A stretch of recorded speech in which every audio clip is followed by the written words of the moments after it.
तो भाई न्यूटन का लॉ ऑफ मोशन याद है सबको? पहला दूसरा थोड़ा टेढ़ा मेढ़ा है, तीसरा बड़ा घटिया और आसान था, सुना दे सब लोग जरा एक बार। Every action has, Michael Jackson, equal and opposite reaction. ये मत बोलिएगा every action has Michael Jackson, equal and opposite reaction. ये न्यूटन चाचू ने बनाया था या पहले से था, उन्होंने डिस्कवर किया था? उन्होंने डिस्कवर किया था। और इसका 3D एग्जांपल गांधी जी ने दिया था कि कोई एक गाल आगे करे तो हम दूसरा आगे कर दें। समझ में आ गया? एक एक्शन आया, हम माइकल जैक्सन बनेंगे अब। तो वैसे ही बच्चों, जब भी आप साइंस के सब्जेक्ट्स पढ़ते हैं, फिजिक्स से सब्जेक्ट पढ़ते हैं, बायो पढ़ते हैं, कुछ भी आप पढ़ते हैं, फिजिक्स में स्पेशली ढेर सारे लॉज आपको पढ़ने को मिलते हैं। केमिस्ट्री में भी चार्ल्स लॉ पढ़ा होगा, बॉयल्स लॉ पढ़ा होगा, प्रेशर वाले चैप्टर में, याद है? सर पढ़ाई का बहुत प्रेशर था, समझ में नहीं आई, चैप्टर पढ़ने की पढ़ाई कर रहे हैं। चलिए, तो ये बात समझ में आ गई पक्का? तो वैसी अकाउंटेंसी जब आप पढ़ेंगे ना, आपके मन में ढेर सारे विचार आएंगे। ऐसा क्यों हो रहा है सर? सर इसका रीजन क्या है? तो बच्चों, सारे जवाब जानने के लिए चैनल को सब्सक्राइब, लाइक, फॉलो तो कर ही रहे हैं आप, वो सब तो बकवास अलग है। आपको पढ़ने पड़ेंगे what is titled as accounting principles, जिनको थोड़ा टेक्निकली हम बोलते हैं what, postulates. Got it clear? तो ये 3 कैटेगरीज में डिवाइडेड है। First is called as assumption, second is called as concept, and third is called as convention. Is that fundamental logic clear? तो मैं थोड़ा एक out of the way example लेके आपको समझाने की कोशिश करता हूं। Take an example children. अगर मैं आपसे कहूं कि 100 को आप 10 से डिवाइड कर दीजिए, तो आप काम क्या करेंगे? आप 0 0 कैंसिल कर देंगे और आंसर क्या आ जाएगा आपका? 10। और अगर मैं आपसे पूछूं आपने ऐसा क्यों किया, you will give me a wrong answer. Sir common था तो काट दिया, ये आंसर देंगे ना? अगला क्वेश्चन, 45/25। अरे सर ये तो बड़ा आसान है, 2 आएगा सर आंसर। अब मेरी खोपड़ी चकरा गई, 2 कहां से आया? बच्चा कह रहा है सर देखिए 5 5 कॉमन है, कट गया। 2 1 जा 2, 2 2 जा 4, तो आंसर क्या आया? 2 आ गया। आपकी गलती नहीं है, आपके मैथ्स के टीचर ने आपको गलत पढ़ा दिया था। तो टीचर ने बोला बेटा 100/10, 0 0 कॉमन है, काट दो। तो आपने कॉन्सेप्ट बना लिया कि जो कॉमन होता है वो कट जाता है। तो भाई इसके साथ क्या दुश्मनी है? क्या ये लादेन परिवार का है? तो भाई ये भी आपने कॉमन कॉमन तो आपने काट दिया। टीचर कह रहे बेवकूफ हो क्या? फिर आपने कहा नहीं सर बेवकूफ तो बिल्कुल नहीं है। अच्छा ये आंसर क्या आएगा? सर ये भी 2 आएगा सर, क्योंकि सर कॉमन था ना, हमने कॉमन काट दिया। कॉमन नहीं था भाई, नहीं था। जब आपने डिवीजन स्टार्ट किया तो सो कॉल्ड 10 1 जा 10, कैरी किया 0, समझ में आ गया? तो आपका आंसर क्या आया? 10। और जब यहां पे आपने डिवाइड किया 45 को 25 से, तो 25 1 जा 25, क्या बचा आपका आंसर? 20। पॉइंट लगा के आप 0 लगाएंगे और उसके बाद 8, तो आंसर क्या आता है? हाँ तो सर मैंने राउंड ऑफ कर दिया था ना पहले से, अप्रोक्सीमेट आ रहा था 1.8, मैंने पहले ही 2 कर दिया था। इतना जीनियस बनने की जरूरत नहीं है। तो जब आपने 10/100 में कॉमन काटा, तो भाई 45/25 का 5 भी कॉमन काटा, तो आपने गलत नहीं किया। But mathematically this is wrong, this is correct. और जब आप बड़े बड़े क्वेश्चन करते थे, तो आपको वहां पे एक क्वेश्चन मैं लिख रहा हूं, बताइएगा। 25 + 45 × 2 3 डिवाइडेड बाय 1 × 7 + 40 - 25 × 4। नहीं, बदमाशी कोई नहीं करेगा, बदमाशी किसी को नहीं करनी भाई, अलाउड नहीं है बदमाशी करना। चलिए, सबको ये सुनाई पड़ रहा है?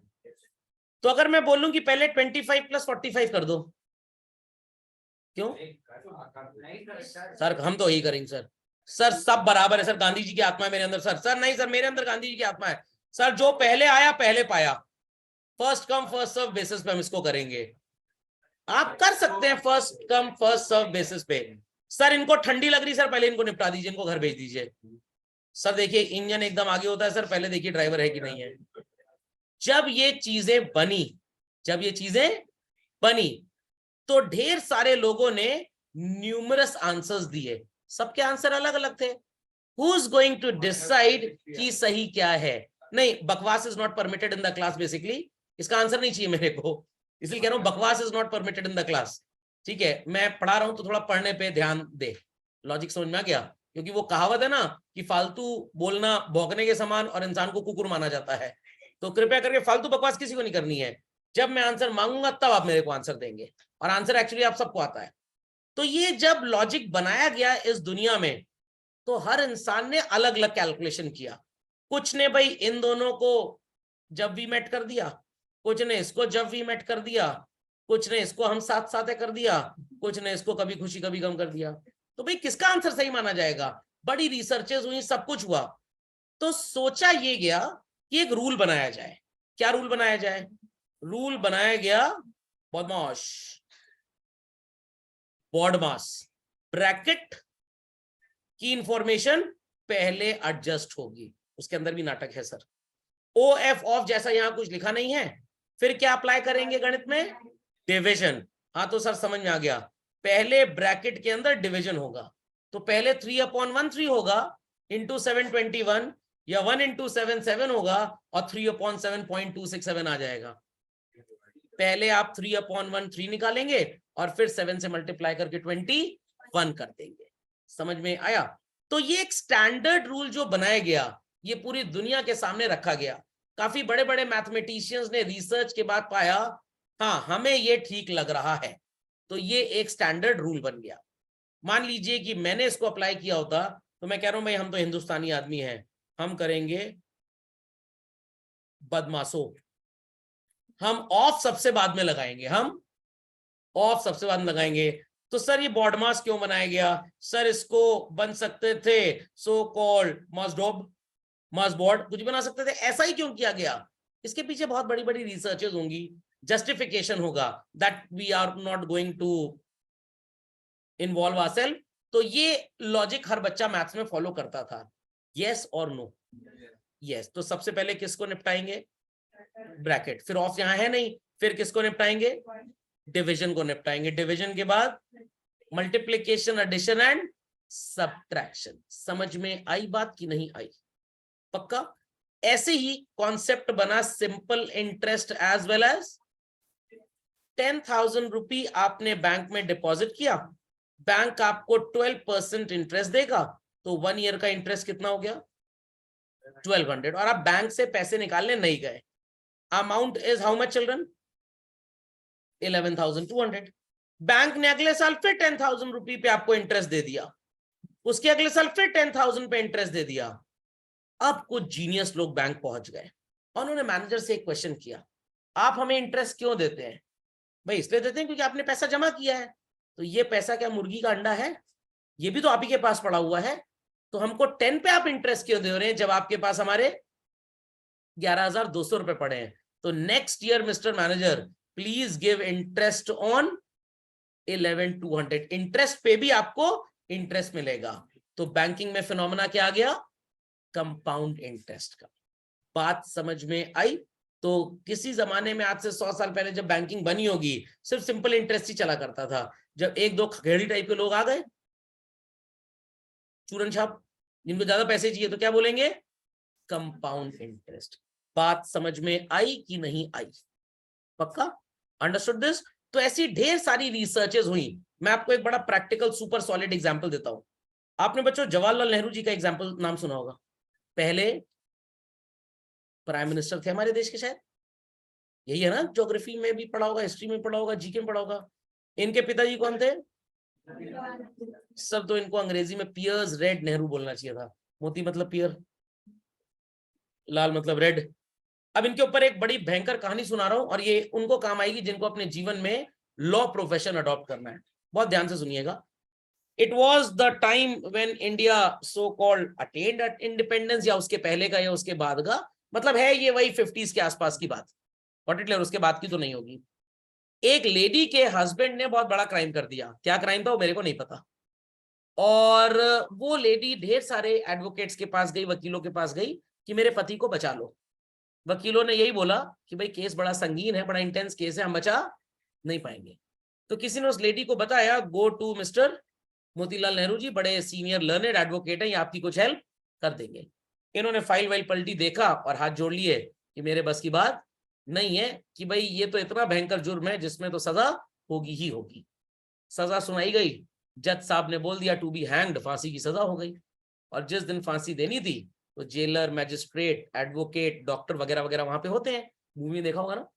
तो जो जल्लाद था उसने जब कपड़ा पहनाया, फिर नॉट बांधी, जा ही रहा था लीवर को खींचने के लिए जिससे दरवाजा खुल जाए और आदमी टपक जाए और जी बाहर आ जाए और मर जाए। तो उन्होंने वैसे ही जल्लाद को रोक दिया when he was about to put his hand on the lever. तो पुलिस ने और जेलर ने बोला आपने क्यों रोका उसको? कह रहे आप कोर्ट का ऑर्डर पढ़िए, कोर्ट के ऑर्डर में क्या लिखा है? To be hanged. और कानूनी दस्तावेजों में, डॉक्यूमेंट्स में हैंग्ड का मतलब होता है रस्सी पहना के नॉट बांधना। टिल डेथ कहीं लिखा है क्या इसमें? तो हैंगिंग तो हो गई, कोर्ट का ऑर्डर मान लिया गया। अगर लीवर खींचा और डेथ हो गई इसकी, तो जल्लाद के ऊपर मर्डर का केस लगवाएंगे हम, क्योंकि जज साहब ने क्या ऑर्डर दिया कोर्ट में? टू बी हैंग्ड, और हैंग्ड का मतलब भी लिखा हुआ है। तो लीवर क्यों खींचा गया? कह रहे आज से पहले तो ऐसे ही होता था। कह रहे आज से पहले क्या होता था मेरे को नहीं पता, जज साहब ने बोला टू बी हैंग्ड, हैंग्ड की ये डेफिनेशन है, वो आदमी बच गया।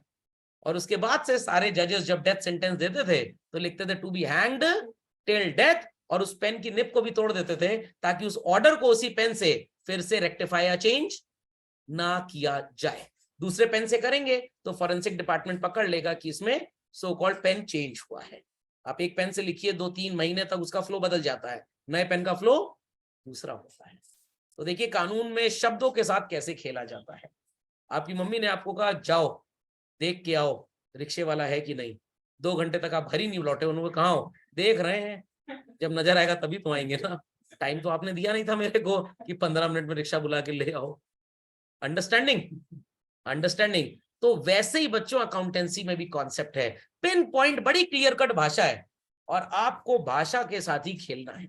तो बहुत ढेर सारे आपके दिमाग में उथल पुथल होगी, ये ऐसा क्यों है, वो ऐसा क्यों है, मैं ऐसा क्यों हूं, और सब चीजों का जवाब आपको मिलेगा, भरपूर मिलेगा, मुंह तोड़ जवाब मिलेगा। क्या पढ़ना पड़ेगा? Accounting principles, generally accepted accounting principles. तो इसमें टोटल assumptions, कॉन्सेप्ट्स और कन्वेंशंस के बेसिस पे चीजों को लिखा गया है। तो मैं स्टार्ट करता हूं इसको एक नए एग्जांपल से। Suppose you are about to open a school. Obvious सी बात है आपके स्कूल का सेशन कब से कब तक चलेगा? April 1 से March 31। क्यों ऐसा है? क्योंकि सर हर स्कूल का सेशन ऐसा ही होता है। हर स्कूल की छुट्टियां भी लगभग एक साथ ही होती हैं। किसी पेरेंट का एक बच्चा किसी दूसरे स्कूल में पढ़ रहा है, एक बच्चा किसी दूसरे स्कूल में पढ़ रहा है, तो भाई हॉलीडेज का क्लैश ना आए। तो अजम्पशन शब्द का मतलब होता है जिन चीजों को अज्यूम करके हम चीजें आगे बनाते हैं। Are people understanding what I mean to say? पक्का? क्या नहीं होता है, उसी के बेसिस पे हमने इसको लिखा है। What it clear? मैं आपको अजम्पशंस पढ़ाऊंगा और उसका रीजन क्या है कि क्यों ऐसा माना जाता है, मैं ये भी आपको पढ़ाऊंगा। बट ये चीज आपको किताब में डायरेक्टली नहीं मिलेगी। When you will go through the whole syllabus तो आपको बातें मिलेंगी। लाइक 8th क्लास के बच्चे को हम न्यूटन का थर्ड लॉ ऑफ मोशन रटा सकते हैं, बोर्ड पे लिख सकते हैं, दिखा सकते हैं उसको। दिखाने के लिए उसको ले जाना पड़ेगा जंगल में, गाड़ी को चेन से पेड़ में बांधना पड़ेगा, और जब गाड़ी का एक्सीलेटर लेंगे गाड़ी आगे जाएगी, पेड़ वापस पीछे खींच लेगा। Each and every action has equal and opposite reaction, तब दिखा सकते हैं। क्या लिटरली ये पॉसिबल है? बैंक में क्या काम होता है मैं आपको बोर्ड पे ड्रॉ करके दिखा सकता हूं, बट रियलिटी में अगर आपको देखना है तो आपको कहां जाना पड़ेगा? बैंक जाना पड़ेगा। समझ में आ गया? आपने एक दिन पापा से पूछा ये तवे पे डोसे वाले पानी डालते पानी उछलता क्यों है? पापा ने बहुत समझाया, आपको समझ में नहीं आया। पापा ने एक दिन आपको उठा के तवे के ऊपर ही रख दिया, उस दिन आप समझ गए कि पानी क्यों उछल रहा था। समझ में आई बात कि नहीं? क्योंकि हीट का चैप्टर जब पढ़ाया गया था तो आप घर में एक्सेसिव हीट के टाइम पे सो रहे थे। Logic understood? तो चलिए, तो यहाँ पे लिखा भी हुआ है that accounting is a language of business. अब समझिए हर भाषा में कुछ अजम्पशन होता है। मैं एक सेंटेंस बोल रहा हूं, प्लीज गो, इसका मतलब क्लास ओवर हो गई, बच्चों को घर जाना है। Please get out. सर गुस्सा है, होमवर्क नहीं करके आए हैं, कह रहे जाओ होमवर्क कॉपी लेके आओ। तो जब आपकी पिच हाई होती है वो एंगर रिफ्लेक्ट करता है, साइकोलॉजी विद फिजिक्स। जब आपकी पिच लो होती है तो वो एंगर रिफ्लेक्ट नहीं करता। समझ में आया कि नहीं आया? तो जैसे हर लैंग्वेज में अपनी फीलिंग्स होती हैं, अकाउंटिंग में भी ऐसी कोई फीलिंग आपको आएगी। तो मैं इसको इस कॉन्सेप्ट से ले सकता हूं, आपका बिजनेस रेडीमेड गारमेंट्स का है, जब आप उसको अपने छोटे भाई को गिफ्ट कर देते हो तो शब्द यूज होता है ड्रॉइंग्स, व्हाट। और जब कस्टमर को बेच देते हैं तो शब्द यूज होता है सेल। और जब आग लग जाती है सर हम बहुत खुश होते हैं, इट्स लॉस। एक ही चीज के लिए एक्टिविटी के डिफरेंट होने से शब्द बदल गया। समझ में आ गया? ओटीजी सुना होगा नाम आपने, ओवन टोस्टर ग्रिल, और माइक्रोवेव ओवन भी सुना होगा। तो माइक्रोवेव ओवन का जो कॉन्सेप्ट है काम करने का डिफरेंट है और ओटीजी का डिफरेंट है। बट सर खाना तो दोनों में बन जाता है। माइक्रोवेव अंदर से हीट करता है, ओटीजी ऊपर से हीट करता है। तो अगर किसी को रसगुल्ला खिला के मुंह जलाना हो तो माइक्रोवेव में गर्म कर दो उसको, अंडरस्टैंडिंग? ऊपर से ठंडा लगेगा बट अंदर से गर्म होगा, तो वो रेडिएशन टेक्नोलॉजी यूज करता है। कूलर और एसी एक ही तरह से काम करते हैं, बट कूलर क्या करता है, बाहर की हवा को कहता है आओ अब लौट चले, हम अंदर चलते हैं, और एसी क्या करता है, अंदर की गर्म हवा को बाहर ले जाता है। लॉजिक समझ में आ रहा है? बट दोनों कमरे को ठंडा करने का काम करते हैं। तो एक प्रिंसिपल सेम है दोनों में, बट दूसरा प्रिंसिपल डिफरेंट है। So it records business transactions जो एक साल के अंदर हुए, और अल्टीमेटली हम उन्हें कम्युनिकेट करते हैं उन लोगों के साथ जिनको हम चाहते हैं कि हमारे बारे में ज्यादा से ज्यादा जाने। तो जैसे मैंने आपको बताया था लास्ट क्लास में, एक बच्चे के 99.5 मार्क्स आए और एक के 96.5 आए। किसे आप बोलेंगे कि फर्स्ट आया है क्लास में? कैसे पता आपको, साबित करके बताइए। मार्कशीट में लिखा होगा ये फर्स्ट आया है, मार्क्स के बेसिस तो साबित करिए ना, मार्क्स के बेसिस पे तो बस बता दिया आपने। Yes, 99.5 sounds to be a bigger number in comparison with 96.5। इस बच्चे की रैंक क्या आई और इसकी क्या आई? ये सेकंड वाला अपने पापा को समझा रहा है, देखिए मैंने अच्छा परफॉर्म किया उससे, क्योंकि उसके प्राइस में एक डंडी है, मेरे में 2 डंडी है, तीसरी डंडी पापा लगाएंगे उसको। समझ में आई बात कि नहीं? पक्का? What is 10 upon 2 children? मैं कह रहा हूं 4.99 है। साबित करिए। इसके लिए आपको मेरे को कोई प्रूफ, कोई रिसर्च दिखाना पड़ेगा, तब हम इसको मानेंगे। तो वैसे ही अकाउंटेंसी पढ़ते टाइम आपको बहुत रूल्स एंड रेगुलेशंस फॉलो करने पड़ेंगे, बहुत ढेर सारी चीजें आपके दिमाग में आएंगी, बट आपकी सारी अप्रोच को एक डायरेक्शन में डाइवर्ट किया जाएगा कि आप सब लोग वही अज्यूम करेंगे। आई रिपीट, आप सब लोग वही अज्यूम करेंगे। इंडिया में जब आप किसी को बोलते हैं 7:30 बजे हमारे घर में डिनर पार्टी आना, लोग 7:28 पे आएंगे? नो, 8 बजे, 8:30 बजे, 9 बजे। खाना ही तो खाना है, क्या फर्क पड़ता है? बट स्कूल का टाइम अगर 7:30 बजे का, तो आप क्या करेंगे? सर हम 7:30 से पहले कोशिश करके पहुंच जाएंगे, नहीं तो गिट्टी उठानी पड़ेगी मैदान में। झाड़ू भी लगवा सकते हैं आजकल स्कूल वाले। बात समझ में आई कि नहीं आई? तो why there is punctuality in school but not in a party? Sir party में चले गए ना, सोचेंगे भुक्कड़ है क्या, एकदम से एकदम पहले ही चला आया है। अंडरस्टैंडिंग? खाने का बहुत मन कर रहा है बट कोई उठ ही नहीं रहा है प्लेट उठाने के लिए। अजम्पशन इज कि पहले 2-3 चुलबुल पांडे बाहुबली उठे, बेइज्जती का सामना करें, तो हम उनके पीछे पीछे जाएंगे। तो आपकी मम्मी को भी पता है कि 7:30 बजे जब गेस्ट को बुलाया है तो कितने बजे तक आएंगे? पर मेरे टाइम तो पहुंच गए 7:28 पे ही। लाइए आंटी जी क्या खिला रही हैं। समझ में आ गई बात कि नहीं? तो it's an assumption, it's an. शादी के कार्ड में सबसे बड़ा झूठ लिखा होता है, बारात 7 बजे उठेगी, किसी की बारात नहीं उठी 7 बजे। वो 8 बजे, 9 बजे, 10 बजे। अब बुआ जी अलग मुंह फुला बैठी है क्योंकि घोड़े ने उनके हाथ से मूंग की दाल या उसकी दाल, घोड़ा नाराज है, कह रहा है अभी बर्गर खा के आया हूं मैकडॉनल्ड का, कहां से खा लूंगा इतनी जल्दी, थोड़ी देर वेट करो। समझ में आई बात कि नहीं? तो these are the assumptions in real life. I repeat, assumptions in. आपको भी कहीं अगर मान लीजिए रात को 8 बजे पहुंचना, आपको पता आधे घंटे का डिस्टेंस है, एग्जैक्ट 7:30 बजे के मुहूर्त पे गाड़ी पे एक्सीलेटर पैर रखेंगे? थोड़ा 5-7 मिनट आगे पीछे जाएंगे। तो वैसे ही अजम्पशंस यहां पे भी काम करते हैं। Ready to listen everybody? चलिए। सो सबसे पहले 4 बेसिक अजम्पशंस आप पढ़ेंगे, और पहला अजम्पशन क्या बोला जाता है चिल्ड्रन? आप अलग हैं, हम अलग हैं। आप में से कितने बच्चे ऐसे हैं जो अपने घर में रहते हैं? Please raise your hands. अपने घर में रहते हैं तो मेरे सामने हाथ उठाने वाले 1 2 3 4 5 6 7 8 9 लोग हैं, और ये सब के सब झूठे हैं, क्योंकि अगर मैं बोलूं आपका घर 1 करोड़ का है, मैं आपको 1000 करोड़ देने को तैयार हूं। इनमें से कोई भी इस पोजीशन में नहीं है जो अपना घर मेरे को बेच पाए। ये घर में फिजिकली स्पेस ऑक्यूपाई करते हैं, ये लीगल ओनर। सर आंसू आ गए सर आंख में। सर जिसको अपना समझते थे वो अपना यही। पंडित जी को मिल लीजिए, बोलेंगे शरीर अलग है और आत्मा। सर हम फेविक्विक खा लिए सर कि आत्मा शरीर छोड़ के जाए ही न, चिपक गई सर एकदम। तो वैसे ही बच्चों बिजनेस एक अलग आइडेंटिटी है और बिजनेसमैन अलग। आप दोनों को एक जैसा नहीं बोल सकते। मैं कुछ एग्जाम्पल से आपको बात समझाने की कोशिश करता हूं। अ वेरी सिंपल एग्जाम्पल, अगर गौतम अडानी जी को भगवान न करे कुछ हो जाए और राम नाम सत्य हो जाए, भगवान न करे ऐसा हो, क्या कल से अडानी एंटरप्राइजेस बंद हो जाएगा? नहीं नहीं, बिल्कुल नहीं होगा। मान लीजिए रतन टाटा जी ने टाटा सन्स छोड़ दी कल को, क्या सारी गाड़ियां जो दुनिया में टाटा की चल रही अपने आप ब्रेक लग जाएगा उस पर? क्या बिजनेस बंद हो जाएगा? बिल्कुल नहीं होगा। वो हटेंगे, उनकी जगह कोई और आ जाएगा। अगर प्राइम मिनिस्टर नरेंद्र मोदी जी इस्तीफा दे दें कि भाई अब मैं बहुत प्राइम मिनिस्टर बन चुका, अब मेरा रेस्ट करने का दिन है, क्या इंडिया खत्म हो जाएगा? Absolutely not. People may come and go but the show must go on. इतनी बातें सुनाई पड़ी पक्का? बट हर बिजनेस में ऐसा नहीं होता है। मुन्ना हलवाई मोहल्ले में आपके, कोई उसके आगे पीछे नहीं है। नहीं सर, देखा था पीछे मधुमक्खी थी, आगे मिठाई रखी थी उसके। अरे मतलब उसके परिवार में उसका कोई भी नहीं है। उसकी अगर डेथ हो गई कल को तो शायद उसका बिजनेस हैंडल करने वाला कोई भी ना हो। तो कहीं कहीं ऐसा होता है कि हम गए तो हमारा बिजनेस भी गया, बट हर जगह ऐसा नहीं होता है। लॉजिक समझ में आ गया? फोर्ड मोटर कंपनी इंडिया में अपना बिजनेस वाइंड अप कर चुकी है।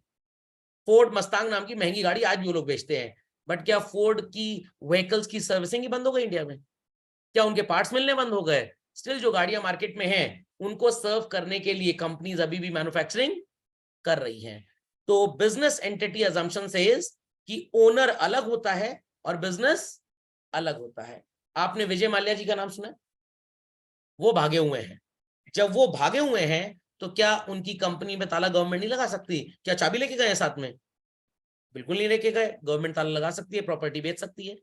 विजय माल्या जी ने अगर फ्रॉड ना किया होता और कंपनी बैंकरप्ट हो गई होती, लॉस हो गया होता, तो विजय माल्या जी को पनिश किया जाता। उनकी कोई गलती नहीं थी मान लीजिए, या उनकी कंपनी को पनिश किया जाता ना। विजय माल्या की कोई गलती नहीं थी, उनको पनिश किया जाएगा, उनकी कंपनी को पनिश किया जाएगा।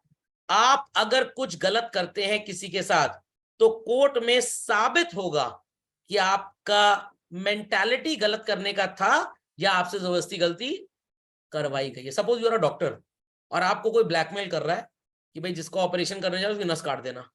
आपने कहा बीइंग अ डॉक्टर में ये काम नहीं कर सकता, नहीं करो तो हम बच्चों किडनैप कर लिया हमने, उनको मार डालेंगे। शायद आप ये गलती करें। तो एक लीगल वर्ड है children, actus reus and mens rea. ये क्या है सर? ये लैटिन लैंग्वेज है। अगर आप गलती जानते पूछते कर रहे हैं मतलब आपकी मेंटल लेवल वैसी थी, पनिश आपको किया जाएगा। बट अगर आप गलती करना नहीं चाह रहे थे, किसी ने जबरदस्ती गलती करवाई, तो आपकी सजा डिफरेंट होगी। लॉजिक समझ में आ रहा है कि नहीं आ रहा? तो आप चीजों को जानते बूझते हुए गलत कर रहे हैं तो यू आर रॉन्ग। बट आप जान रहे हैं ये गलत है और कोई आपसे गलती करवा रहा है जबरदस्ती, तो आप गलत नहीं है। Are people understanding what I mean to say? पक्का? तो आप एक रेस्टोरेंट में शेफ हैं, आपने डिश बनाई, मैं वेटर हूं, मैंने डिश में जहर मिला दिया और खिला दिया किसी को, who would be punished? Chef क्यों पनिश होगा? उसकी क्या गलती थी? उसने थोड़ा जहर मिलाया। जहर किसने मिलाया था? वेटर ने जहर मिलाया था। तो पनिशमेंट किसको मिलेगा? वेटर को मिलेगा। एक टेररिस्ट ने भी गोली चलाई और बॉर्डर पे एक आर्मी पर्सोनल ने भी गोली चलाई।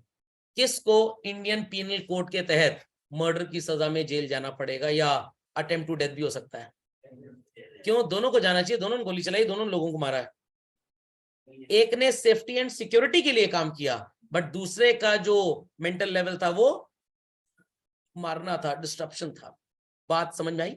कसाब जी ने बहुत गलत किया जब ताज होटल में घुसे थे। सर बेचारा एफर्ट कितना किया, पाकिस्तान से आया सर, नाव में आया, रास्ते में डूब सकता था, मछली खा सकती थी उसको, बेचारा यहाँ तक चल के आया। सर ओला उबर कैब भी नहीं मिले, सर बहुत मेहनत किया सर उसने, थोड़ा सा रियायत दे दीजिए उसको। अच्छा ठीक है, 2 साल बाद फांसी चढ़ाएंगे। Are people understanding what I mean to say? नींद आ गई? समझ में आ गया? तो बिजनेस एंटिटी कॉन्सेप्ट बोलता है कि बिजनेस अलग चीज है और बिजनेसमैन अलग। तो अपनी अकाउंटेंसी की नोट्स कॉपी में प्लीज हेडिंग लिखिए, accounting principles as I've written at the top, followed by basic assumptions। पहली हेडिंग होगी आपकी accounting principles, दूसरी हेडिंग आप लिखेंगे basic assumptions। तो मैं हर assumption की हेडिंग आपको लिखवाऊंगा और उसके बाद एक ऐसा एग्जाम्पल जिससे आप समझ जाएंगे वो काम करेगा कैसे. तो please put the first heading accounting principles, second basic assumptions. Now put the heading, children, business entity assumption. Business entity assumption. Though it's already there in the notes. Business entity assumption. So मैं एक example frame कर रहा हूं इसको समझाने के लिए.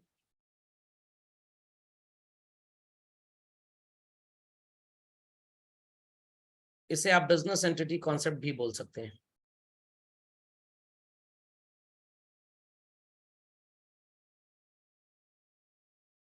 So first and foremost आप लिखिए sale of goods oblique revenue rupees 20 lakh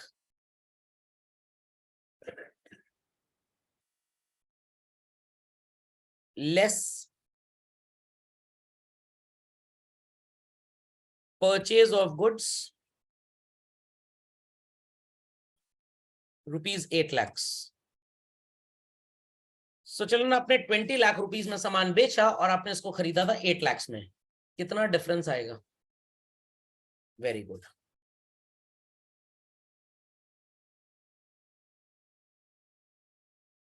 the difference is ₹12 lakh. और बिजनेसमैन एक किराए की प्रॉपर्टी पे बिजनेस कर रहा है अपना, तो डेफिनेटली इसे अपनी शॉप पे रेंट पे करना पड़ेगा. Everybody agreeing with this? So taking an example, that shop rent is 1,50,000. Now children, what is the difference?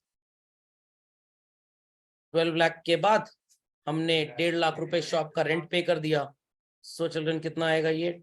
10,50,000. और ये सड़क पे टेंट लगा के रहेगा या घर वगैरह होना चाहिए? इसका घर होना चाहिए ना, बट इसके पास अपना घर नहीं है तो इसने किराए पे घर ले लिया है और उस हाउस का इसे रेंट पे करना पड़ रहा है. कितना रेंट पे करना पड़ रहा है? ये तो सोच रहा था सस्ती प्रॉपर्टी ले लें, बट वाइफ जो थी वो सैफ अली खानदान के परिवार की थी, तो सोचा गया कि थोड़ा महंगा घर लिया जाए. तो घर का रेंट है 2,50,000. Now what is the difference? 8 lakh rupees. यहां तक लिख लिया सबने? The difference is 8 lakh rupees.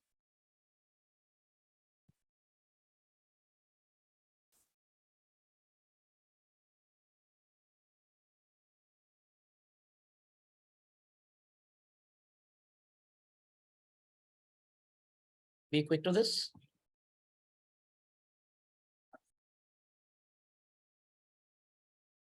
Be quick, be quick.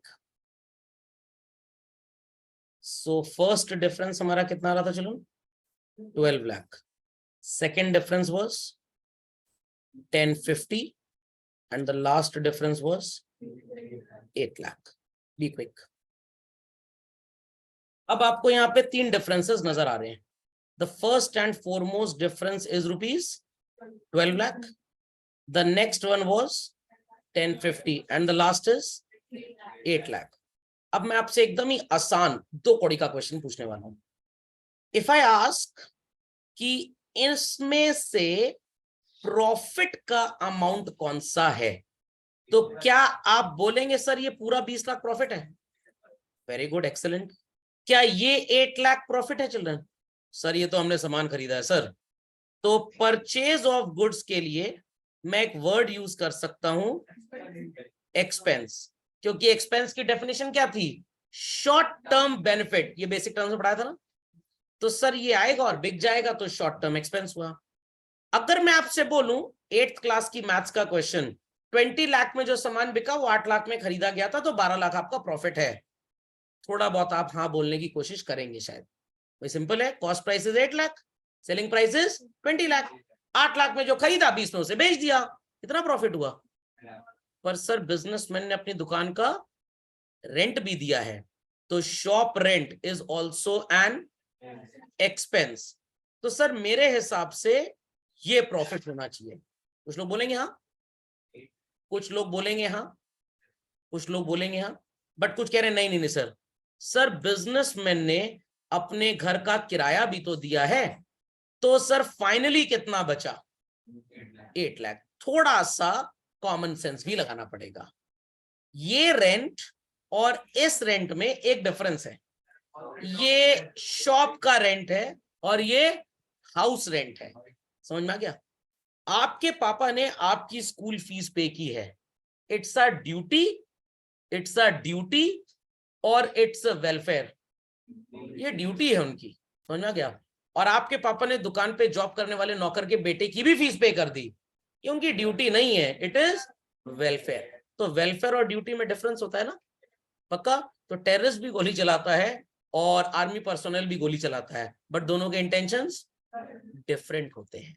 कुछ बच्चों ने इलेक्ट्रिक व्हीकल खरीदी ताकि एनवायरमेंट फ्रेंडली हो, मैंने भी खरीद ली जलन के मारे।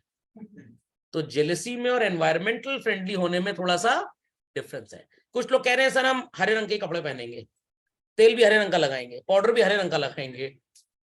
Got it clear? तो सो कॉल्ड ये शॉप का रेंट है, ये बिजनेस को बेनिफिट देगा। कोई भी ऐसी कॉस्ट जो बिजनेस को बेनिफिट देती है, बार बार मैंने आपको बताया है, आप उसे किस गाड़ी के डिब्बे में डाल देते हैं? एक्सपेंस। ये बेनिफिट क्या बिजनेस को देगा? किसे देगा? पर्सनली बिजनेसमैन को देगा चिल्ड्रन। तो this is known as drawings. तो अब अगर मैं आपको बोलूं कि भाई मम्मी का बर्थडे है, क्या गिफ्ट में ले रहे हो? सर साड़ी। पापा के लिए भी ले लो। सर आप बेवकूफ हैं क्या? पापा थोड़ा साड़ी पहनते हैं। जब पापा कोट पैंट पहन सकते हैं, टी शर्ट और जीन्स पहन सकते हैं और मम्मी भी ये पहन सकती हैं, तो जब मम्मी साड़ी पहन सकती है तो पापा क्यों नहीं पहन सकते? हाँ सर, ये तो दम है सर आपकी बात में। समझ में आई बात कि नहीं? समझ में आई बात? पक्का? घर वाले आपको बोलते हैं गधे हो क्या, जानवर जैसी हरकतें कर रहे हो क्या? फिर आपको जुकाम लगा तो आप वेटनरी सर्जन के पास चले गए। मम्मी इनका पागल हो गए हो क्या? आप ही तो बोलती हैं गधा और जानवर, तो जानवर का इलाज तो वेटनरी सर्जन के पास होगा, रेगुलर एमबीबीएस डॉक्टर हमारा इलाज। मम्मी की आंख में आंसू भरा है। समझ में आया कि नहीं आया? समझ में आया कि नहीं? टीचर कभी स्कूल में आपको बोल दे आर यू अ डोंकी, आप टीचर को ऐसे करेंगे। डबल एक्सपीरियंस हो गया टीचर आपको आज, स्टूडेंट्स को, इंसानों को पढ़ाने का और जानवरों को पढ़ाने का। मेरी वजह से एक्सपीरियंस सर्टिफिकेट बढ़ा आपका। क्लासिफिकेशन इसी को बोलते हैं। घर का रेंट है, क्या बोलेंगे? क्योंकि बिजनेस के पैसे से दिया जा रहा है। शॉप का रेंट है, क्या बोलेंगे? एक्सपेंस। है तो दोनों ही रेंट ना, but why you happen to classify them separately? Because this one is going to give personal benefit and this one is going to give benefit to the business. समझ में आ गया? सर ये भेदभाव की दुनिया में कुछ नहीं रखा है। अरे इसी में सब कुछ रखा है। ये भेदभाव मैं नहीं कर रहा हूं, मौसा जी कर रहे हैं। क्या नाम है मौसा जी का? बोलो मौसा जी की जय। Business entity concept assumption. समझ में आई बात कि नहीं आई? पक्का? तो पापा कोट पैंट पहन सकते हैं, टी शर्ट और ट्राउजर पहन सकते हैं, शर्ट और ट्राउजर पहन सकते हैं, मम्मी भी पहन सकती हैं। मम्मी साड़ी पहन सकती है, सलवार सूट पहन सकती है, पापा नहीं पहन सकते। सर पापा कुर्ता पजामा पहनते हैं, बट उसको आप सलवार सूट तो नहीं बोलेंगे ना, वो फेमिनिन ड्रेसिंग की डेफिनेशन है, ये मैस्कुलिन ड्रेसिंग की डेफिनेशन है। पापा ने किसी दिन बढ़िया कुर्ता पजामा पहना है, अरे आप सलवार सूट बहुत बढ़िया लग रहा है आपके ऊपर, एक झापड़ बड़े कान के नीचे। समझ में आई बात कि नहीं आई? समझ में आई बात कि नहीं आई? पक्का? मेरा ब्लड ग्रुप है ए बी पॉजिटिव, आपका भी रेड कलर का है सर, मेरा भी ए बी पॉजिटिव है। क्या ब्लड ग्रुप कलर से चलता है? रीजेंट से उसका रिएक्शन देखा जाता है। अंडरस्टैंडिंग और नॉट? तो शॉप के रेंट को आप एक्सपेंस बोलते हो, बट हाउस रेंट को आप एक्सपेंस नहीं बोलते। क्या बोलते हो? तो कल को जब हम हाउस रेंट का पेमेंट करेंगे, अकाउंटिंग रिकॉर्ड अलग होगा। शॉप रेंट का पेमेंट करेंगे तो अकाउंटिंग रिकॉर्ड अलग होगा। आप उस दिन पूछेंगे ऐसा क्यों किया सर? ऐसा इसलिए किए बिकॉज बिजनेस एंटिटी अजम्पशन ऐसा बोलता है। सर यहां तक तो समझ में आ गया, अब जिस बात की फीस दी है वो बता दीजिए, ऐसा क्यों बोलता है बिजनेस एंटिटी अजम्पशन? सुनना चाहेंगे लोग? ऐसा इसलिए बोलता है, अगर ये ऐसा ना बोले तो हमारा प्रॉफिट कितना आएगा? और अगर ये ऐसा बोलता है हम अलग हैं और तुम अलग हो, तो प्रॉफिट कितना आएगा? आप हैं निर्मला सीतारमन जी के भतीजे अनुराग ठाकुर जी, आप हैं टैक्स मिनिस्टर, फाइनेंस मिनिस्टर, तो आप 10.5 लाख रुपए पे टैक्स लेने में इंटरेस्टेड होंगे being the representative of government of India, या 8 लाख रुपए पे? 8 लाख पे टैक्स लेंगे आप गवर्नमेंट ऑफ इंडिया के रिप्रेजेंटेटिव हैं, किस पे टैक्स लेना चाहेंगे? 10.5 लाख पे टैक्स ज्यादा मिलेगा और 8 लाख पे टैक्स। अब समझ में आया कि ऐसे अजम्पशंस क्यों बनाए गए हैं। और कुछ चतुर बिजनेसमैन तो इतने चतुर होते हैं, ये 10,50,000 है, हमने ताजमहल किराए पे लिया हुआ है और 10,40,000 उसका किराया है, हमें बचा क्या? सिर्फ हम तुरंत पहली गाड़ी पकड़ के टैक्स देने निर्मला सीतारमन जी को हाथ में पैसा पकड़ाएंगे। कौन बना बेवकूफ? गवर्नमेंट। इसको भी house rent, sorry shop rent, और इसको भी शॉप रेंट, सबको एक जैसा मान लिया, सब बिजनेस के खर्चे मान लिए, चूरन टाइप प्रॉफिट बचा आपके पास। तो गवर्नमेंट को टैक्स कितने पैसे में मिलेगा? 10,000 पे। तो गवर्नमेंट का नुकसान होगा कि नहीं होगा? इसीलिए कॉन्सेप्ट बनाया गया है, आप बिजनेस के रेवेन्यू में से बिजनेस के एक्सपेंसेस को जब माइनस करेंगे तो आएगा प्रॉफिट। पर्सनल एक्सपेंस आप माइनस नहीं कर सकते प्रॉफिट निकालने के लिए, क्योंकि अगर आपने कलाकारी की तो आप तो ताजमहल किराए पे ले लेंगे, ज्यादा किराया देखेंगे, मेरे पास कुछ बचे नहीं, मैं टैक्स कहां से दूं? तो सर, हाँ बहुत लोग करते हैं, मैं कैसे करते हैं मैं ये भी आपको सिखा दूंगा, परेशान मत होइए बिल्कुल। बात समझ में आई कि नहीं आई? तो सर फिर ये सब क्या पढ़ा जा रहा है? मिथ्या, वास्तविकता से इसका कोई लेना देना नहीं है। कभी ऐसे हो तो महज इसको एक इत्तेफाक मान लिया जाए। Got it clear? अभी तरीका ही बता रहा हूं, परेशान मत होइएगा, बट आप डाल तो भारत सरकार पात पात, आप चीट नहीं कर पाएंगे उनको। ओके, तो हाउस रेंट है तो क्या बोला? शॉप रेंट है तो क्या बोला? ऑफिस का इलेक्ट्रिक बिल है तो? घर का है तो? सर मैं घर में बिल बहुत कम आता है सर। क्यों कम आता है सर? पहले रिकॉर्डिंग ऑफ करी तो बताएंगे। क्या टेक्नोलॉजी यूज कर रहे हैं सर हम? बाकी लोग समझ गए होंगे, कटिया मारा हुआ है सर। Got it clear? तो भाई ये बातें मैं नहीं बोल रहा, आप नहीं बोल रहे, मेरे पापा मी दादा दादी, आपके पापा मी दादा दादी नहीं बोल रहे, कौन बोल रहा है? ब्याह। ब्याह मतलब शादी वाला नहीं, बिजनेस एंटिटी अजम्पशन, कि बिजनेस अलग है और बिजनेसमैन अलग है, इसीलिए बिजनेस के कॉस्ट्स को जो शॉर्ट टर्म बेनिफिट देंगे क्या बोलेंगे? एक्सपेंस, और पर्सनल कॉस्ट जो बेनिफिट देगा, और इनको लिखने का तरीका भी फर्क है। दादाजी की वाइफ को क्या बोलते हैं? दादी जी। नाना जी की वाइफ को नानी जी। मौसा जी की वाइफ को मामा जी की वाइफ, चाचा जी की वाइफ, और पापा जी की वाइफ पापी जी। फर्क हो गया ना? हिंदी का शब्दार्थ और भावार्थ का फर्क समझ में आया कि नहीं? घर जल रहा है, translated in English, house is burning. Bulb जल रहा है, बल्ब इज बर्निंग। तो बल्ब जल रहा है, बल्ब इज बर्निंग नहीं होता भाई, बल्ब इज ग्लोइंग। समझ में आया लैंग्वेज का डिफरेंस? वही डिफरेंस यहां पे भी है। समझ में आई बात? तो पापा की शॉप गए, किलर का शोरूम है, जीन्स ट्राउजर टी शर्ट का, और 2 टी शर्ट अपने लिए 3 मेरे लिए ले आए वहां से। पापा बोलेंगे ड्राइंग्स कहीं का। और जब कस्टमर लेके जाएगा एक्सपेंस, और कस्टमर जब पैसे दे गया या देगा तो रेवेन्यू। Understood this? पक्का? कंफर्म? तो प्रॉफिट का अमाउंट जो होगा बच्चों, that would be how much? 10.5 lakh and not 8 lakh rupees. सबको समझ में आई बात? पक्का? तो कल को जब आपको लिखा हुआ सेंटेंस नजर आए जिसे हम ट्रांजैक्शन ट्रांजैक्शन बोल के पुकारेंगे, अगर आपने अपनी लाइफ का इंश्योरेंस प्रीमियम पे किया, we'll call it as drawings. Building का इंश्योरेंस प्रीमियम पे किया, एक्सपेंस। पापा के ऑफिस आप चले गए, क्लाइंट के साथ मीटिंग चल रही थी, बढ़िया ढोकला मठरी और जूस वगैरह था, आप भी गटक गए, आपने जो कंज्यूम किया ड्राइंग, और पापा एज वेल एज क्लाइंट ने जो कंज्यूम किया, क्यों एक्सपेंस होगा? क्योंकि वो बिजनेस की एक्टिविटीज कर रहे हैं और आप बिजनेस की एक्टिविटीज नहीं कर रहे। समझ में आया? अब बिजनेसमैन चतुराई कैसे करता है, कैसे प्रॉफिट को 8 लाख साबित करें? जहां पे दुकान है उसी के ऊपर मकान ले लो, पूरा किराया एक साथ दे देना, मालिक से बोलना जो लैंडलॉर्ड होगा, हमको शॉप रेंट के नाम की पर्ची दो, हाउस रेंट के नाम की हमको पर्ची ही ना दो, ताकि हम सबको क्या दिखा दें? ऑडिटर पकड़ लिया तो निपट जाएंगे आप। सर उसको भी थोड़ा सा खिला पिला देंगे तो वो भी चुप हो जाएगा, 1-2 साल चुप रहेगा, फिर जाके भौंक देगा। समझ में आई बात की बिल्कुल नहीं भाई। तो जिस गाड़ी से आपके पापा ऑफिस जाते हैं उसका फ्यूल, ड्राइवर की सैलरी क्या होगा, और मम्मी जब किटी पार्टी में जाती हैं, आप जब स्कूल से घर आते हैं उसी गाड़ी पे। समझ में आ गया। और जब आपको गुस्सा आता है, आपका आज मैं आत्महत्या करने जा रहा हूँ, बीच में देखा नदी में कूदने जा रहे थे बट पानी बहुत गर्म था, वापस घर चले आए, तो ये सब क्या होगा, ड्रॉइंग्स होगा। नाव वाला जब आपको सवारी करा रहा है चांदनी रात में नौका विहार, रेवेन्यू। खुद अपने घर वालों को जब सवारी करा रहा है तो ड्रॉइंग्स कभी भी आपके रेवेन्यू में से माइनस होकर प्रॉफिट नहीं देगा। It has to be treated separately. बात समझ में आई।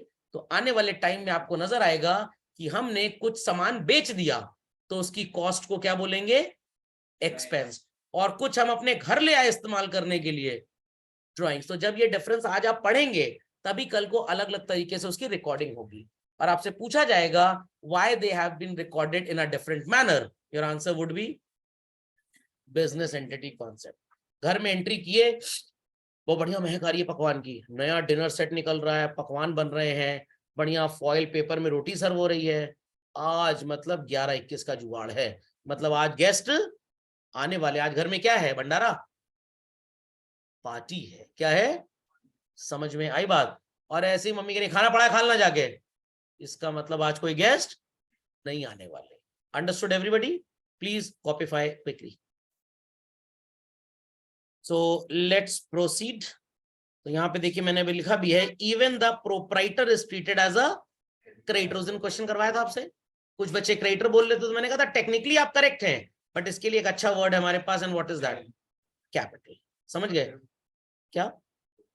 Proprietor the owner of the business, जिसे आप ओनर बोलते हैं वही प्रोप्राइटर होता है। ओके, सेम एग्जांपल चिल्ड्रन वैसा ही लिखा हुआ है। तो जब आप हाउस रेंट पे करेंगे तो it will be treated as what, drawings. और शॉप का रेंट है तो it will be treated as, तो आपका जो करेक्ट प्रॉफिट होगा it would be 3 lakh rupees. समझ गए सब लोग? चलिए, ये वाला बड़ा आसान है। दो लोग एक दूसरे से बड़े जेलस थे, कौन कौन? प्रोडक्शन मैनेजर एंड, और हाथापाई भी कर लिए। Can you record this business activity? No. कहने का मतलब only those activities which are expressed in terms of money can be recorded. अगर कोई भी हरकत बिजनेस की ऐसी हुई जिसमें पैसे का लेन देन नहीं है, सॉरी, आप उसको रिकॉर्ड नहीं कर पाएंगे। I take a simple example, you are a doctor, समझना क्या, and you received 200 tablets free of cost. 200 tablet आपको फ्री में मिली, 200 टैबलेट आपको फ्री मिली, आपको इसका अमाउंट नहीं पता, नॉट फॉर सेल, सैंपल है। या अगर अमाउंट पता भी है तो आपने कभी पे ही नहीं किया, तो क्या आपके ऊपर कोई बर्डन आएगा इकोनॉमिकली? नहीं आएगा, तो आप इसका कोई भी रिकॉर्ड मेंटेन नहीं करेंगे। तो this transaction will not be recorded. इतनी बात समझ गए? बट आने वाले टाइम में आपने इन टैबलेट्स को बेच दिया worth ₹2,000, now it will be recorded as sale or you can call it as revenue। समझ में आई बात? तो बेकारी को आपने 10 रुपए चंदा दे दिया, वो आप रिकॉर्ड करेंगे, वो आप रिकॉर्ड करेंगे। बट अगर आप किसी पार्टी में गए और खाना खा के आए, क्या वो आपकी इनकम हो गई? No, because that can not be expressed in terms of money. तो अकाउंटिंग में हम उन्हीं चीजों को रिकॉर्ड करते हैं which can be expressed in terms of money. जो मॉनेटरी टर्म्स में एक्सप्रेस नहीं होता उसकी लिखा पढ़ी भी नहीं होती। तो आप नानी माँ के यहाँ गए, उन्होंने आपको एक बैग दे दिया, स्कूल बैग, हाँ वो 2000 का बट आपको तो फ्री में मिला था, क्या आप उसको रिकॉर्ड करेंगे as a business activity? But आपने वो बैग अपने दोस्त को सेकेंड हैंड 500 में बेच दिया, इसको आप जरूर रिकॉर्ड करेंगे। तो जहां पे पैसे का लेन देन हो या वैल्यू कहीं ना कहीं नजर आए, प्राइस कुछ भी अमाउंट नजर आए, मनी के टर्म्स में कुछ नजर आए, उसका रिकॉर्ड मेंटेन होगा। और जो मनी के टर्म्स में ना नजर आ रहा हो, सॉरी, उसका कोई रिकॉर्ड मेंटेन नहीं होगा।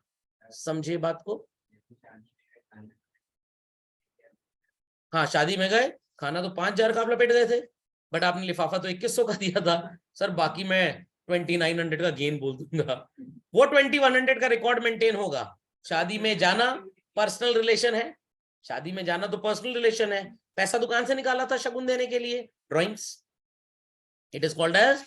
बट बदले में जो खाना खाया उसकी वैल्यू आपको नहीं पता, या अगर पता भी है तो आपने बिल थोड़ा पे किया है, तो आप उसका रिकॉर्ड मेंटेन नहीं कर सकते। बिल पे किया होगा तो मनी मूवमेंट हुआ है, मनी मूवमेंट हुआ है तो आप मनी के टर्म्स में उसको एक्सप्रेस कर सकते हैं, तो हम उसको रिकॉर्ड करेंगे। आपने international society for Krishna consciousness, ISKCON का नाम सुना होगा, काफी लोगों के पापा में मेंबर भी होंगे। हरे कृष्णा हरे रामा, चलिए मैं कहीं बाहर जाऊंगा तो टोकन नंबर ले लूंगा, आपसे रूम सस्ता हो जाएगा।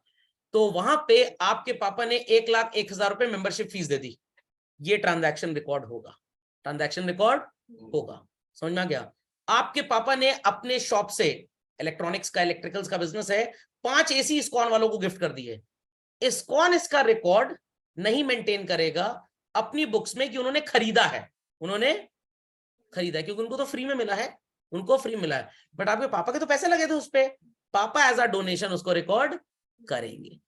बट डेकन इंडिया लिमिटेड वालों ने 25 एसी इस्कॉन टेंपल भेज दिए, डायरेक्ट फैक्ट्री कंज्यूमर को सामान नहीं दे सकती, आपके पापा डिस्ट्रीब्यूटर हैं डेकन के, आपकी शॉप के थ्रू ही एसी गए हैं, बट आपके साथ कोई पैसे का लेन देन नहीं हुआ, आपका सिर्फ इतना काम था ट्रांसपोर्टेशन कंपनी से सामान लेना और इस्कॉन के सेंटर तक उसे पहुंचाना, सिर्फ बीच में 1,000 रुपए ट्रॉली वाले को पे किया गया है। तो आपके पापा ने अगर 1,000 रुपए पे किया अपनी शॉप से तो वो उसको रिकॉर्ड करेंगे, बट एसी का कोई रिकॉर्ड आया गया मेंटेन नहीं होगा। क्यों नहीं होगा? Because it is not expressed in terms of.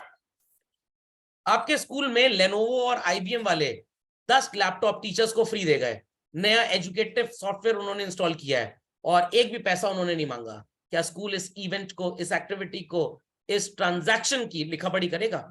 बिल्कुल नहीं करेगा। क्यों नहीं करेगा? मनी के टर्म्स में वो एक्सप्रेस्ड हो सकता है, वैल्यू आपको पता लग सकती है, बट कोई मूवमेंट नहीं हुआ। कितने यूट्यूबर्स हैं, technical Guruji and all that, ये लोग मोबाइल की टेस्टिंग वगैरह दिखाते हैं, लैपटॉप की, दे डोंट बाय एक्चुअली, इनको तो कंपनीज खुद भेजती हैं कि भाई आप हमारा प्रमोशन करो कम से कम, समझ में आ गया? तो इनको तो फ्री में आता है सामान, तो ये इसको रिकॉर्ड नहीं करेंगे, बट ये कल को जब बेचेंगे और पैसा लेंगे तब रिकॉर्ड करेंगे, because at that time it gets expressed in terms of. समझ में आ गया? तो लेंस कार्ट वालों ने मेरे को फ्री में चश्मा दे दिया, मैं इसका रिकॉर्ड मेंटेन नहीं करूंगा, बट मैंने जब आपको बेच दिया, पैसे आ गए या आएंगे, definitely I will maintain a record. तो आप कभी टेंपल, मॉस्क, चर्च, गुरुद्वारे में गए होंगे, तो फैन और एसी में देखा हो कुछ कोडिंग नंबरिंग होती है, 2022-P1- so and so date लिखी होती है ना, वो डेट उनके स्टॉक रजिस्टर में लिखी जाती है, कब ये आया था, कब ये, ताकि कोई चोरी का इल्जाम ना लगा दे। बट अकाउंटिंग रिकॉर्ड में इसका कोई रिकॉर्ड नहीं होगा, बिकॉज इसके लिए they have not paid any money as such. समझ में आ गया मनी मेजरमेंट का मतलब? तो अगर आपको ट्रांजैक्शन मिले रिसीव्ड फ्री सैंपल, तो आप इसकी कोई एंट्री पास नहीं करेंगे, because it is not expressed in terms of money. But जब ट्रांजैक्शन मिले सोल्ड देम, तो पैसे आए आपके पास, तब आप इसे रिकॉर्ड करेंगे। तो मनी मेजरमेंट वेंट वेल, पक्का? चलिए, तीसरा है अकाउंटिंग पीरियड। अगर मैं बच्चों से पूछूं कि भाई स्कूल का सेशन कब स्टार्ट होता है, तो हर बच्चा मेरे को एक कॉमन आंसर देगा, और वो क्या होगा? 1 अप्रैल से मार्च 31। आई रिपीट चिल्ड्रन, 1 अप्रैल से मार्च 31। अकाउंटिंग का भी यही सेशन होता है। आप जितने डेटा को रिपोर्ट करते हैं, रिकॉर्ड करते हैं, जो भी आप करेंगे, वो इन्हीं 12 महीने के अंदर होगा। तो जब हम बोलते हैं कि भाई ईयर कब चेंज होता है, जब हमारा प्लैनेट अर्थ एक कंप्लीट रोटेशन कंप्लीट करता है, रेवोल्यूशन की रोटेशन, रेवोल्यूशन अराउंड द सन, 365.25, यही है ना, 365 1/4 डेज, तो एक ईयर कंप्लीट होता है। और डे और नाइट कैसे चलता है? अपने एक्सेस पे, आपस में हम साथ साथ है, नाच रहा है, हम तुम्हारे साथ हैं। तो जब प्लैनेट बोलता है हम साथ साथ हैं, तो रोटेशन होता है, डे एंड नाइट होता है। हम तुम्हारे साथ हैं, सन के साथ हैं, सूरज चाचू के साथ हैं, तो क्या होता है? रेवोल्यूशन। तो रेवोल्यूशन की वजह से ईयर चेंज होगा, और रोटेशन की वजह से डे एंड नाइट। और जब फारदेस्ट और नियरेस्ट होगा तो सीजन चेंज होगा। तो ज्योग्राफी में पढ़ा है ना सबने, फिजिक्स के टीचर ने भी बात पढ़ाई हुई है। और जब वो अंधा हो जाता है कोई प्लेनेट, आंख खराब हो जाती है, आईसाइट वीक, ग्रहण होने लग जाता है, अंडरस्टैंडिंग। तो वही चीज यहाँ पे भी है। तो जब कोई भी बिजनेसमैन अपनी एक्टिविटीज की लिखापढ़ी करता है, उसको एक स्टैंडर्ड टाइम पीरियड लेना होता है। जब आप कहीं पे घूमने जाते हैं तो आप होटल में रूम जब बुक कराते हैं तो एक स्टैंडर्ड मील ऑप्शन होता है, सवेरे का नाश्ता और रात का खाना, ब्रेकफास्ट एंड डिनर। कोई भी होटल अपने गेस्ट को लंच अपने मील प्लान में इंक्लूड नहीं करता। क्यों सर, ऐसा क्यों है? ये होटल इंडस्ट्री का एक स्टैंडर्ड है कि भाई दिन में तो आप घूम टहल रहे होंगे कहीं और बाजार में चर लेंगे जाकर, रात में वापस जब सोने आएंगे तो डिनर टाइम होगा, या सवेरे जब उठे कुंभकर्ण की तरह तो हो सकता है ब्रेकफास्ट टाइम भी मिल जाए आपको। तो वो अपने स्टैंडर्ड मील्स में ब्रेकफास्ट एंड डिनर ऐड करते हैं, लंच आप कहें नहीं दिन में हम मुंह मारने आएंगे, हम खाएंगे खाना, तो वो ऐड ऑन कर लेंगे। तो अकाउंटिंग पीरियड अजम्पशन बोलता है कि every businessman will maintain records for a definite period of time. और वो कितने साल का होगा? 1 ईयर। क्या आपके स्कूल में ऐसा होता है 5 साल बाद इकट्ठे रिजल्ट देंगे? पेरेंट्स ने एडमिशन करा दिया क्लास 1 में, 5th में गए, अरे आपका बच्चा तीसरी में फेल हो चुका था, 2 साल पीछे जाए वो। तो इसीलिए रिजल्ट हर साल के साल मिलता है। समझ में आया कि नहीं? जूते का नंबर 7 है। लोकल कंपनी का मेजरमेंट डिफरेंट होता है, but Woodland, Reebok, Adidas, Kalidas, इन सब के शूज का साइज एक रहेगा। आप दुनिया में कहीं खरीद लीजिए। लॉजिक समझ में गया? तो जैसे वह साइज स्टैंडर्ड है, वैसे यहाँ पे टाइम पीरियड स्टैंडर्ड है। घड़ी देखी होगी आप, 24 घंटे होते हैं दिन भर में। क्या गिनती छोटी छोटी 1 से 24 तक लिखी होती है? 1 से 12, और फिर वो रिपीट होता है डे एंड मिडनाइट का। तो अकाउंटिंग पीरियड अजम्पशन सेज कि जब भी हम लिखा पढ़ी करेंगे अपने रिकॉर्ड्स की, we'll do it for 5 days और we can also say 12 months। इसी को आप क्या बोलेंगे? Accounting period. इसी बेसिस पे हम बुक्स बनाएंगे, इसी बेसिस पे हम गवर्नमेंट को टैक्स देंगे। तो this is the definite period of time. तो जैसे आपके घर का पढ़ने का एक टाइम टेबल होगा, उठने जागने का एक टाइम टेबल होगा, तो अकाउंटेंसी में भी वैसा ही टाइम टेबल होता है। तो every year it starts from April 1st and ends on. Government के कुछ प्लान्स चल रहे हैं, ये उसको जनवरी से दिसंबर करना चाहते हैं। बट आप बोलेंगे sir why April, why April? इसका एक बहुत भयानक रीजन है। Reason is India is an agro based country, और जब अप्रैल में फसल कटती है, बिकती है बाजार में, रेवेन्यू आता है, तो किसान बेचारा अपने डेट्स पे करके क्लियर कर देता है, तो वो उसी समय लिखा पढ़ी करता है। That's why it is assumed to be from 1st April to 31st March as such. समझे बात को या बिल्कुल नहीं समझे? पक्का? तो please note down this 12 months, बाकी शीट में लिखा हुआ है। तो इस मोहल्ले में ये आखिरी घर है। बच्चे कहेंगे सर आप क्या बोलते रहते हैं बीच बीच में, हमारे दिमाग आउट हो जाता है। अरे इस मोहल्ले में आखिरी घर है कहने का मतलब वी हैड अजम्पशंस की कैटेगरी में सिर्फ 4। तो पापा का नाम था अजम्पशन, उनके 4 बेटे थे।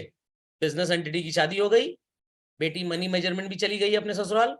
अकाउंटिंग पीरियड थोड़ा आवारा टाइप का था, घर छोड़ के भाग गया है। ये छोटा वाला है, ये बहुत बढ़िया बच्चा है। Got it clear? Shiv ji की तरह काम करता है ये। तो ये क्या है बच्चों? Going concern concept. क्या सोच के बच्चों ने मेरी क्लास ज्वाइन की? सर 1 महीना पढ़ाएंगे फिर कैलाश मानसरोवर भाग जाएंगे? आंसर नहीं, भाग मिल का भाग मैंने देखी हुई है। क्या आपने ऐसा सोचा मेरे बारे में? नो। लॉन्ग टर्म पढ़ाएंगे। हाँ, लॉन्ग टर्म पढ़ाएंगे, और ये नेवर एंडिंग प्रोसेस है। मतलब 11th क्लास में 10 साल पढ़ाते रहेंगे? Very good, very good, very good. क्या जब आप किसी के बिजनेस में जाते हैं, जब नए बिजनेस की शॉप की ओपनिंग होती, क्या बोलेंगे? और कब बंद कर रहे हो?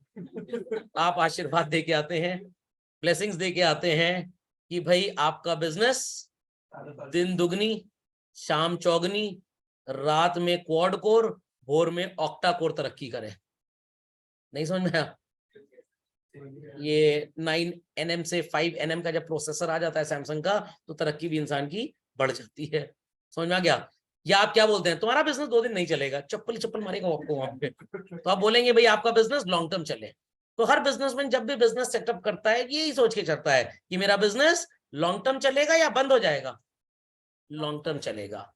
तो जैसे हम अपने बिजनेस में कोई भी एक्टिविटी करें, पैसे लेन देन की XYZ, we assume this that business will exist for a longer period of time.